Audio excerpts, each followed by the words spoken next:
5 questions with an insider, getting to know this week's opponent.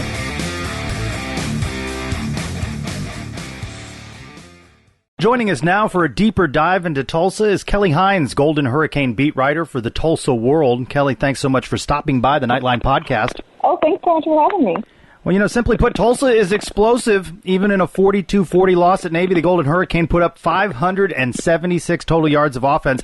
Kelly, they must be a fun team to cover this year. Yeah, definitely a lot of fun. Not so much, they've had a couple of painful losses in conference play, and those weren't as fun to see them lose like that. But, certainly on offense, as you mentioned, putting up a lot of yards. And I think the biggest surprise is how well the run game has been.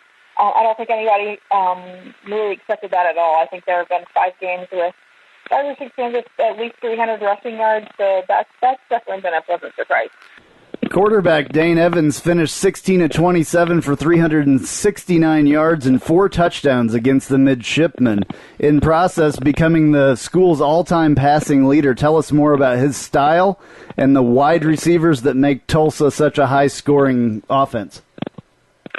Yeah, I think the biggest thing that stands out about Dane is that nobody expected him to be to this point. He's a fifth-year senior. Obviously, he has started a lot of games in his career. I think 40 games. So he's been around the program for a long time, and he's just continued to progress. I think especially, since Philip Montgomery took over. Philip is obviously a quarterback guru from, his days at Houston and Baylor, and that's helped his Dane's progression a lot. And he's also had a lot of really good receivers to throw to. Kearse Garrett last year led FBS in receiving yards, and, after he graduated, they needed some guys to step up, and it's been, up and down.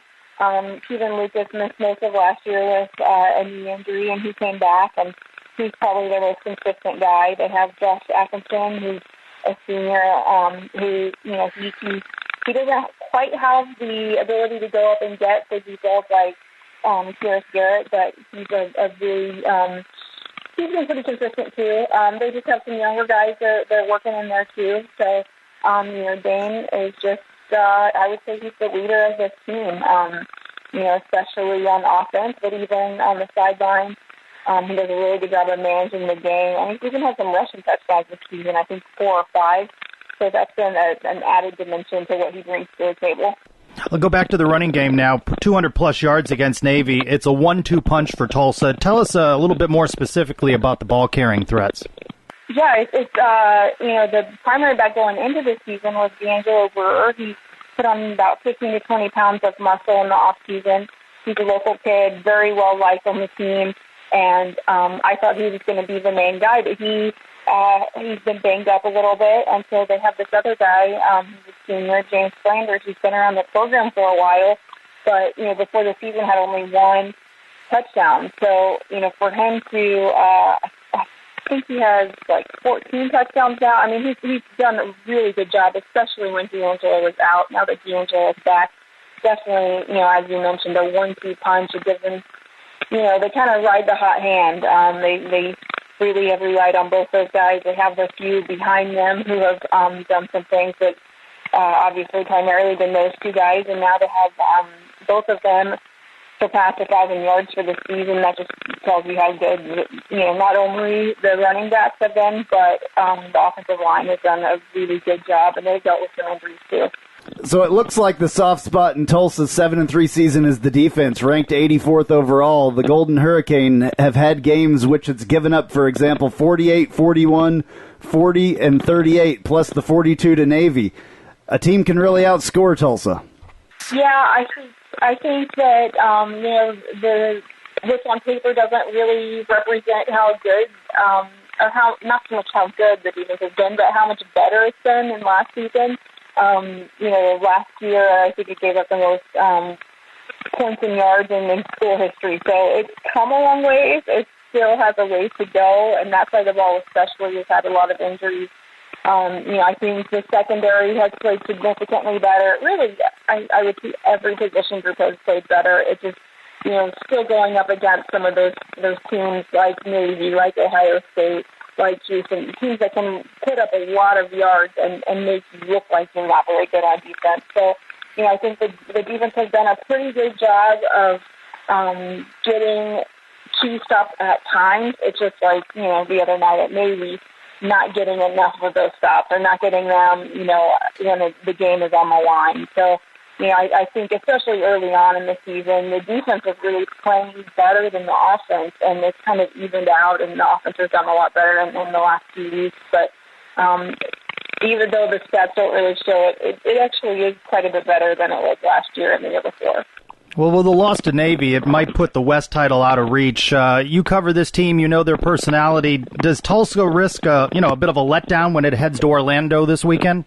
Well, the only availability that I've had since the game the other night, everyone is just really, wary of going to Orlando, just knowing, especially how UCF has done in its last two games there, and its ability to, limit some of those offenses to, single-digit point totals. I think that Tulsa is, it's tough to move on from, especially how the game at Navy ended, and knowing that, the game at Houston kind of ended in similarly controversial way. But I think that they know that even though they're probably not going to win a conference championship now, and that was the goal coming into the season, they still want to get to a better bowl, and, just being able to really compete for a better bowl. I think that's a really good situation for this program that, only 2 years ago just won 2 games. So I think that, they're really focused on this week, and, it's certainly not going to be an easy game for them.